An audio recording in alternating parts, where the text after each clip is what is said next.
Herkese iyi günler arkadaşlar. Kanalımıza hoş geldiniz. Uzak şehrin ailesi Sinem Ünsal ve sevgilisi Berk Cankat Tokyo'da aşka geldi.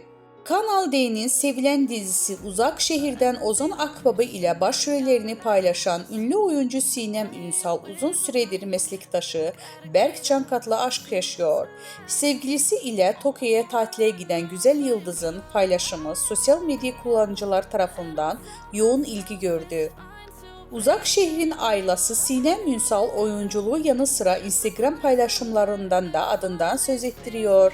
Başarılı oyuncu Instagram hesabından yeni karelerini paylaştı. Sevgilisi Berk Cankat'tan Japonya'nın başkenti Tokyo'ya gitti. Burada geçirdiği keyifli anları takipçilerinin beğenisine sunan güzel yıldız sosyal medyanın gündeminde oldu. Güzel oyuncunun paylaştığı fotoğraflar sosyal medyada gündem oldu.